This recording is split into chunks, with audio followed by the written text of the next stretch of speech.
Let's hop right back on this series. Even though I was going to take a little bit of a break, I just honestly want to keep going through it because it's really good. It's really enjoyable to watch. So welcome back to the channel, ladies and gentlemen, sending out a lot of love. Quickly shout out Wendigoon. Wendigoon, what is up, my brother? If you want to take down my video, I do not mind. Same things apply for recommending me videos. You guys know all links, if you need me, anything down below. Stay updated with me. Subscribe if you want to be a founder, because that's what it is now. Founders. I like that. I'm going to say it less cringy later, but right now it still feels a little bit cringy. But it's okay. Spread the word. We are the founders. Now, with that said, let's dive in to the conspiracy theory iceberg, part 3. And I'm going to chop this up into 2 parts too. But yeah, let's go. Let's waste no more time.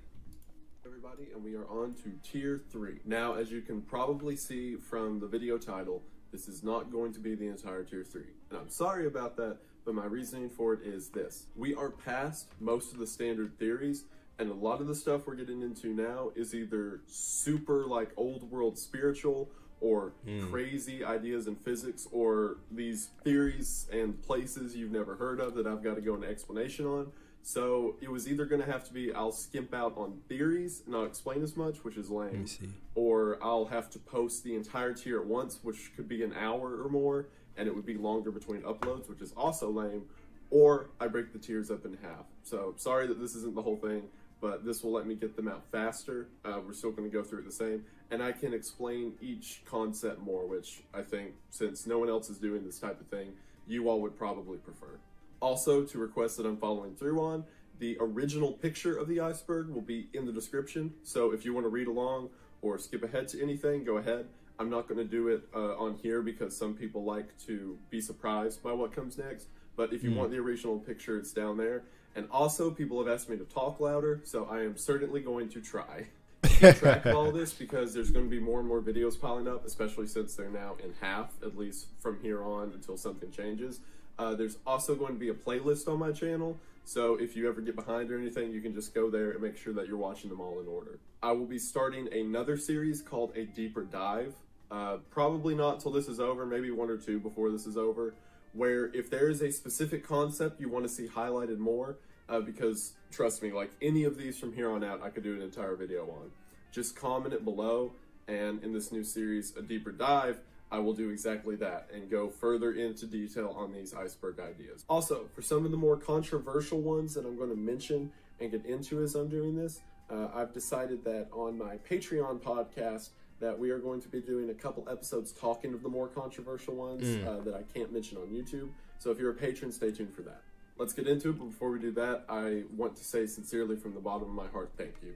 My channel is doing better now than it ever has. I'm near 1,000 subscribers, which is absolutely insane, and it's all thanks to you guys, so I really do mean it. That was at the time of him doing this, and he's at 1 million now. Man, congrats. That's what's up. Thank you for watching.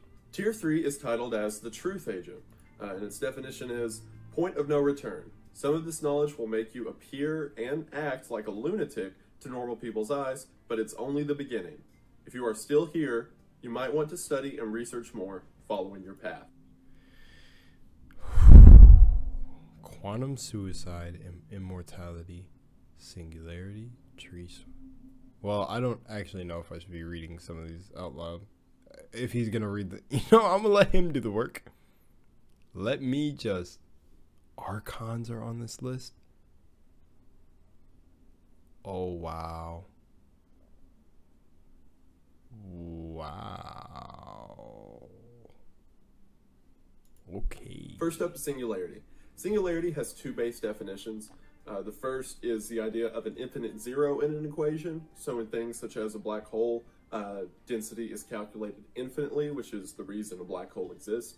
However, the version that I think the theory is referring to, because there's more reference to this type of thing in this tier, is the idea that humanity will eventually reach a point of no return with technology, meaning that at some point we will either develop ourselves to such a dependence on technology or to a point that AI will be equal to humanity and there will be no coming back from it. So there are theories that we've already hit that singularity point or that we are very quickly about to, and this relates to ideas on both sides of transhumanism, who think that's a good thing, and people who believe that technology has progressed too far and that we should quit while we're ahead.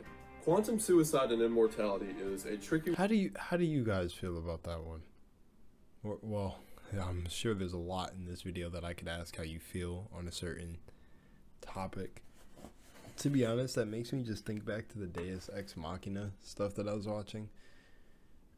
There's a whole thing. You know what I was gonna ask?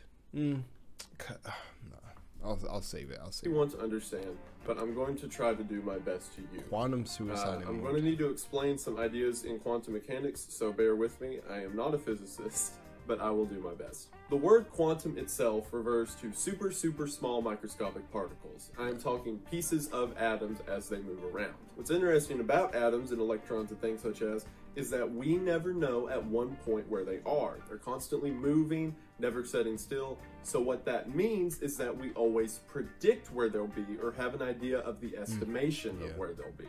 Obviously, this is very different from real world logic. I can point at you or a thing at the wall or the Travis Scott vinyl back there and know for sure that it is there, that it is a tangible object. However, you can't do that with atoms. What's interesting is that this doesn't just apply to one atom. It applies to 2 atoms or 3 or 4 in clusters. So there has to be a point somewhere where atoms quit being atoms that are judged quantumly and begin becoming objects that can be judged logically. This goes back to the whole idea of a sand pile, that if you have a heap of sand and you periodically take 1 grain of sand out, it never quits being a heap. But by that logic, by the time you get down to 1 bit of sand, that's still technically a heap unless there's some rule that changes it somewhere. All this really has to do with thought experiments and theories and things such as. And quantum suicide and immortality itself is one of these thought experiments. If we apply quantum mechanics to real large world creations such as humans or chairs or what have you, that's where we get into ideas like Schrodinger's cat. Schrodinger's cat is the idea that if you were to take a cat and to put it in a box, then inside this box there was a mechanism that had a 50% chance of killing the cat. The cat would be both dead and alive at the same, until observed. Until observed. Now remember, this is all applying to quantum mechanics. So if the way atoms work are, we don't know how they are until we look at it at a specific moment and say, oh, that's it. Then something larger, like a cat, would have the same rules applied to it. So and people actually talk, well, there's actually research. See, this is what I mean too, where it might get iffy with how I'm going to talk about certain things. Because there's research I've done where, you know, there's a book I could talk about. Some people talk about it being a dangerous book to talk about. Like, you could only really get it in PDFs now. Or if you have it passed down in your family, you know what I'm talking about. I mean, I want to reference the book. I don't know if I should in the video. But basically, what I kind of want to say is that there's a book out there that explains this with how things came to be in reality. Or like how I've talked about this in videos too, when you talk about like the literal microphone I'm using, the table, everything, the computer, the light, the house that you live in, it was all an unseen thing before it became seen. There's a lot with, like, I guess what are people calling it? What's the freaking, I just don't like terms like that are like become, you know, like trendy terms. So like, I don't want to just say manifestation, but it's, yeah, there's things along the line of this explaining that too that I don't know if I should get into, because I want to say the book, which is making me stutter. I really want to say the book, but I don't. I just heard it's a book you should not talk about, and I've referenced it in a video, but then like there's just some people who make it seem like you really shouldn't talk about this book. But it's a book, you know, I'll say the author, and his name is, let me see, because I have it. It's Frank Rudolph. It's a book by him. If you find the book, it's a very powerful book. So, by Schrodinger's cat logic, or but, wait, oh, I played another video I had already. Just what I'll say about this book and this whole, I don't know what quantum suicide and immortality is about to get into, but, after you discover the book, I shouldn't even be saying Yeah, you know what? Just no. It's just a strong book if the lessons in it are applied. Schrodinger's law. Things in the real world are not manipulated until you look at them. But obviously that isn't true because things can happen without us looking at them. The inverse to Schrodinger's law is something called Copenhagen's law. Copenhagen's law states that if something happens in our world, then that is the only thing that happens. That there was a series of random events that could occur that led to this specific instance occurring, and that's it. That's all she wrote, that there's only one way it happens. So again, it kind of goes back against Schrodinger's law, but it is a more normal idea for us. Like, that's essentially how things work in the real world. Things happen or they don't. Quantum suicide and immortality is a theory that kind of straddles between the two. It was developed by a man named Hugh Everett, who was, from everything I found, kind of a jerk. For example, his... It's weird how I'm familiar with all of this. It's so weird. I'm having a weird deja vu moment. Because I never looked into stuff like this, but I guess the things that I've read in books refer to things where I can see these conspiracies were born from. If you can even call it, it's weird that it's conspiracy theory iceberg when it seems more like information. Like you should just call it a cult because a cult means hidden. So it's like a cult theory. That'd be crazy to title your video like that. No, that's not for the faint of heart for people, because when you're programmed to think the word occult means something bad, you think occult, you think of, I'm just talking for the ones who don't really understand that, like, words are really the meaning you give it and not what you've been programmed to see. But it's weird because, like, it's weird that these are in books with, like, in referencing certain people like Albert Einstein and things like that. So it's like interesting. Daughter attempted suicide, well, let me just and simply glanced up from his notebook and thought nothing of the situation. He was a very calloused man, and this is a very calloused look at reality. It takes the idea of Schrodinger's cat, that there are unknown uncertainties when it comes to how things react in the real world, and we only change it by observation, and applies Copenhagen's law that whatever happens in our world is simply what happened, and that's how the dice fell. Quantum suicide and immortality is very closely related to what we know as string theory, or the idea that there are multiple expanding universes in every direction. It says that every single one of these unknown uncertainties is played out in a different universe.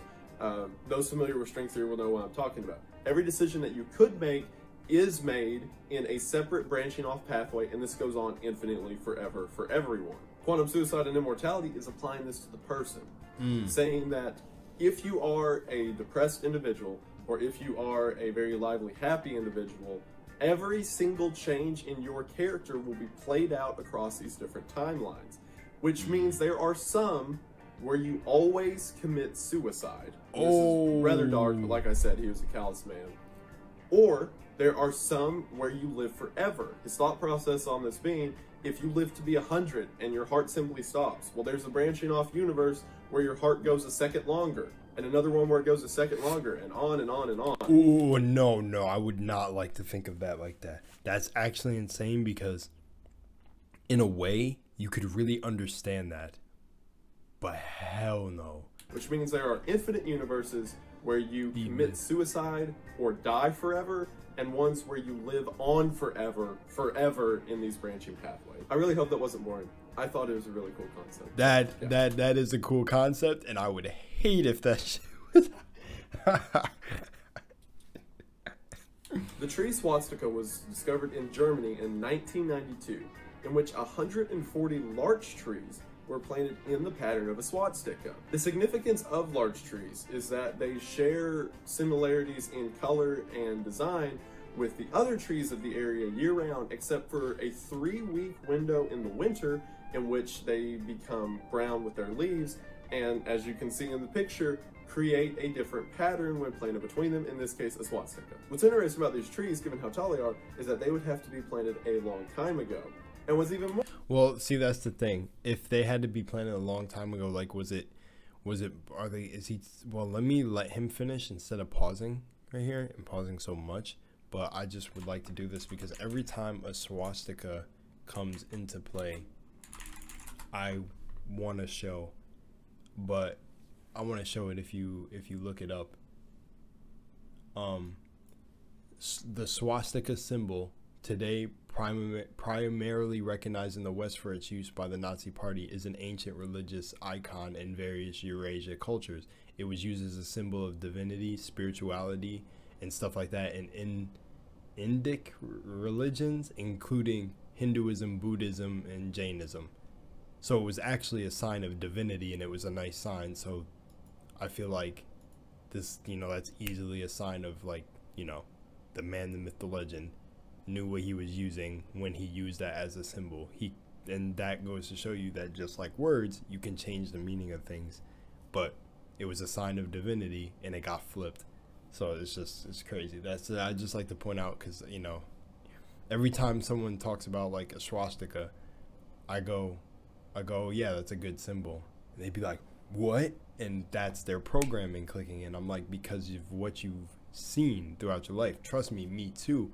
But I had to learn better, basically. Like, had to go unprogram myself and understand probably the meaning of why he used that symbol. It was a sign of divinity, so why not corrupt it? Like, more interesting is that this isn't the only one. There have been several found across Germany, Poland, France, and things such as, which it's believed during World War II that Nazi sympathizers or Nazi commanders in certain regions would plant these as a show of good faith or loyalty to the fatherland and blah, blah, blah, what have you. Wow. It's interesting that these monuments, or natural monuments to an empire since defeated, can still appear randomly in the real world, and it's scary to think of how much deeper ideas like this go than we're publicly aware of. Genocide denials goes to both sides, as there will be public opinion that denies sort of publicly accepted ideas of genocide and things that have happened, and there will also be governments who deny accusations towards them of their involvement in genocide, and so on and so forth. It goes both ways.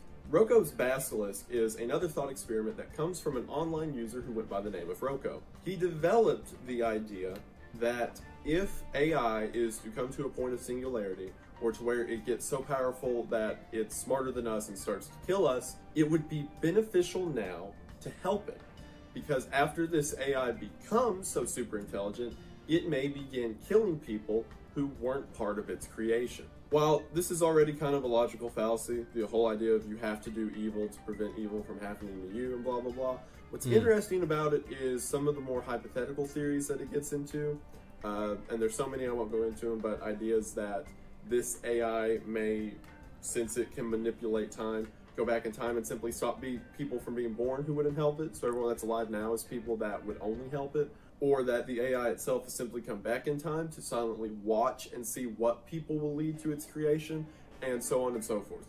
It's essentially a cautionary tale about AI, and while this is a more submissive answer to it, like, we gotta help it or else, it's used in a lot of circles about the dangers of AI itself. Torrid is a really cool one I remember hearing about several years back, specifically the man from Torrid, as it's called. The story goes like this. Okay, I just wanted to make sure I didn't end up pausing. I don't really know how to feel about that one, to be honest. It's like it's a weird conversation anytime it comes to dealing with AI. Like, there's one thing that I could say just right now, right off the bat, but I just don't know how it would be viewed. Yeah, I don't know. I'm gonna leave that one. I don't know how you guys feel about AI. A man entered a Japanese airport and was caught at exchange because his passport was weird. It said that he was from a country called Torrid, and it had his full information, date of birth, all of it was correct except the country of origin. The security pulled him to the side and began asking him questions about this country, to which the man was confused and kept replying that he's simply from Torrid. As a matter of fact, he pointed to it on a map, saying that that map was incorrect because it's supposed to reside between Germany and France. He gave correct accounts of information through history, like World War II and the Soviet Cold War. He gave numbers for them to call, which all proved to be non-existent, and this lasted for some time. That night, the security put him in a hotel so that they could figure out what to do, and the next day when they went to get him, he was gone. There was no evidence of him, there was no information found, and he was never seen again.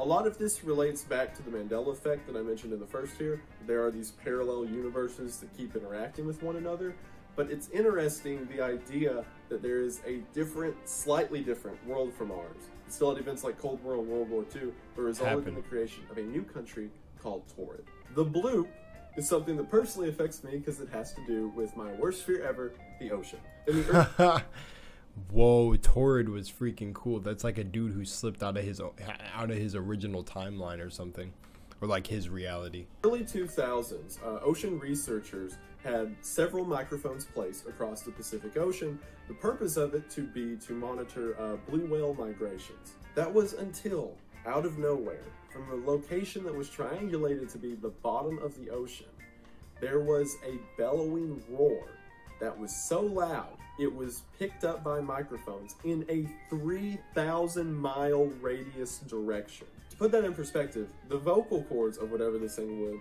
had to be 3 times the size, at least, of a blue whale.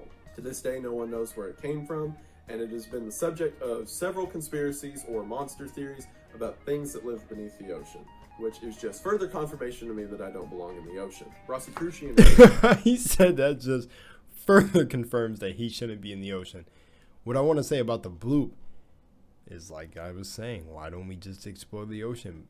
That's insane. How he explained. I like how he broke down the vocal cords, because I never had bloop explained until now. Like, and to think about, yeah, the vocal cords of that to bro, what? Like, is this a case of like, see, I be wanting to give them credit, man. Is this a case of like getting their asses turned around? Like, they heard about this and was like, you know what? They actually pulled the smart move and were like, let's not find out what's down there or where that came from. Let's just not find out. Going back to AI, that's how I should feel. That's how I feel it should be. Anything that comes out of a creation of like advanced technology should just to aid the human experience, since it's suffering enough. No, I'm just joking, but to literally just aid it side by side, but not branch off and become its own thing. You know what I'm saying? Always remain like more machines doing things than having robots to walk around. To an old religion that was a branch off of Christianity some 800 years ago, known as Gnosticism or Gnosticism. Gnosticism. It essentially follows the idea that God. He said Gnosticism, but Gnosticism. I get. And the Trinity is real from Christianity, but that there are lesser gods, and each of them are mandated to do different things. More specifically, the idea that the lesser god that created Earth is evil and mischievous, and that's why there's so much sin and misery on our Earth.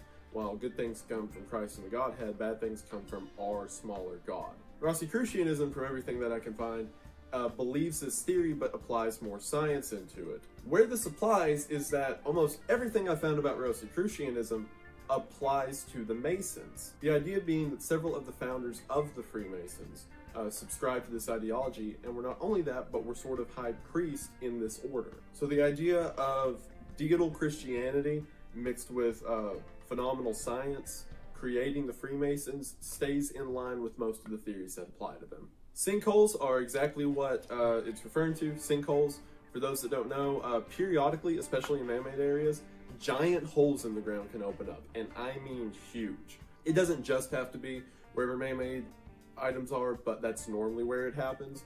A lot of the theories around this go back to the idea of gods and stuff, that we have overpopulated the earth too much and so it's cleansing itself, or back to harmonic vibrations on the earth, and make your own calculations from it, but that's just what the theory is referring to. The Publius Enigma. I think I'll end here since it's, 15 plus 15, 30, so that's almost half right now. Dates back to Pink Floyd's 1994 album, The Division Bell. Someone by the name of... I can't, so sorry to pause right there, but, man, I want to say something about certain of these, but then I'm like, I just want to leave it alone and kind of just go, that's interesting, but I hope that's not boring for you guys. There's certain things I do want to comment on. I could talk forever, you know this, but... Publius appeared online and began saying that there was a secret message hidden in the album, The Division Bell, and anyone that figured it out would be given great reward.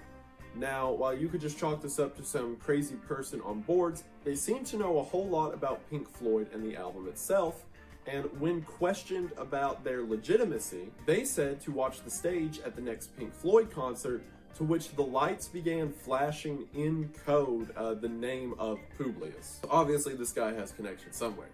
Despite this, there has never been any huge secret, at least from what I can find, derived from the Division Bell album, and most people believe it to be some huge sort of like paparazzi show from the agents who put together the album, but everyone exclusively denies this. So who is Publius and what's the secret of the Division Bell? Russian sleep experiments are a supposed experiment that was uncovered that happened in Russia. Wow, this one's on part 3. I hear so many people so interested in this. Even like my girl told me she was really interested in this. During World War II. And while you may be familiar with the famous creepypasta that I was before looking into it, oh yeah, the creepypasta comes off of the supposed real-world documentation. The idea of this experiment was to develop a drug that would give soldiers the ability to stay awake for days at a time without side effects or crashing. However, according to the legend, what happened during these experiments is that as the days progressed, the test subjects became more and more insane to the point that they completely lost touch with humanity and became these groveling monsters that asked for pain and wanted to hurt each other, and they ripped someone's throat out, and yada yada yada goes on and on. There are logs of this, which you can look up and read yourself, of supposedly what happened. There's a lot of gore and violence involved, but it all relates back to the idea that whenever we sleep, we stave off this inner demon that we all have inside of us. And without sleep for weeks at a time, we allow it to become more powerful till eventually it takes over. It all relates to the overarching concept of the evil within every human. Esoteric knowledge is kind of broad. Esoteric knowledge is broad. I say esoteric a bunch, but esoteric is basically just known by a few. Like it's knowledge understood by very few.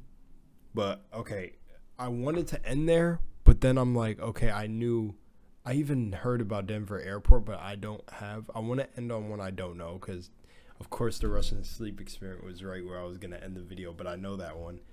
So I'll end after the Denver Airport. Everything that I've found, it has to do with human intentions. So esoteric knowledge would be a true understanding of what it is in your brain that makes you do the things you do or behave the way that you are. Esotericism is mentioned a lot in things like Gnosticism or Rosicrucianism, and other old religions that are kind of the development for a lot of conspiracies. The Denver Airport is an interesting one, which I'm sure a lot of you have heard of. I just farted, guys.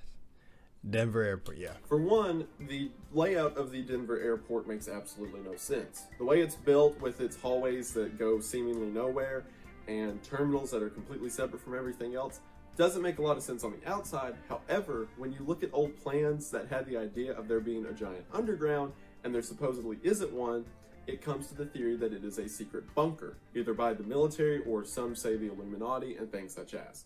But the theory just doesn't stop there. For one, there are some really weird art pieces around the Denver Airport. Yes, okay. For example, there's a painting of a German Nazi in a gas mask with rainbows coming out of him and a giant scythe, as well as a statue outside of a 32-foot tall horse that is blue with red glowing eyes that people refer to as Blucifer, which during its construction, the head fell off, killing the creator, to which they put the head back on and left it. And on top of that, there are signs all over the Denver Airport that says it was created by the Freemasons and it's a Mason establishment and blah, blah, blah.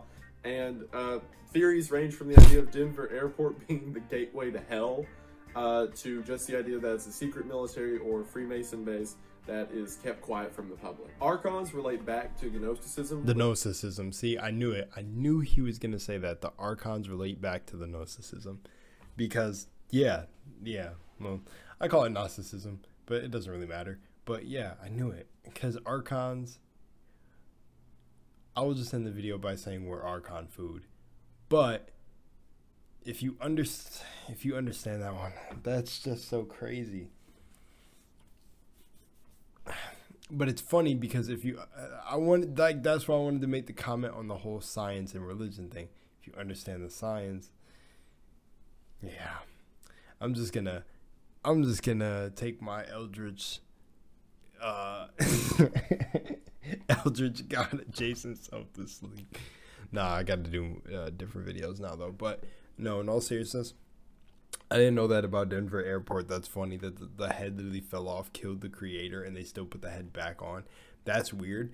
And you know what's funny about that? Imagine that they were just getting so sick and tired of hiding things from y'all and the public. I said y'all like I separate myself, but I wasn't paying attention to Denver Airport. I like seen it pop up. I didn't even know it was a conspiracy theory. I thought it was just an airport that was just recently built and like normal people go through it, but they don't, I'm assuming. But the thing about Denver Airport is funny. It's like they got just sick and tired of hiding like things. So they said, you know what, let's try something sporadic where we just literally throw it in their face. But that's literally like they're clowning y'all in a way. Like, it's like, yeah, let's put weird paintings. Let's put all this symbology. Like, let's just clown. But I don't know. Like I said, when it comes to this, it's just entertainment for me. And like, I don't even really... There's this thing I heard yesterday, which I love, and it's how I feel. You guys heard about the whole Oscars and the Will Smith smack thing? You know how there's the sides of people that are saying it's staged, and then some people saying it's not, and some people thinking it's ritual, and that. This is how I go about with anything that happens with this stuff, because I never really care anyways. It's just like, if someone tells me it was staged, I'd be like, yep, you're right. If someone tells me it's not staged, I'd be like, yep, you're right. Or if someone tells me it was a ritual and it was all set up and they were setting that up, I'll be like, yep, you're right. Because who cares? Like, I don't care. It's like anything could be true. Like, this is just like, that's kind of what most of these are.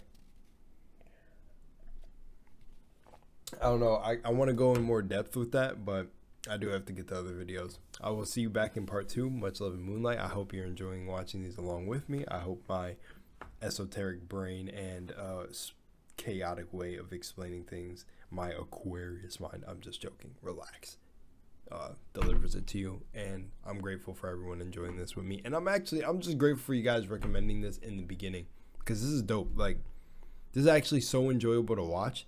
And that's how I can make the video this long and like actually give comments, because I'm like, damn, I have heard about most of these. So I appreciate it. Don't forget that. But all right, on the next, much love and moonlight, and I'll see you. Peace. Founders.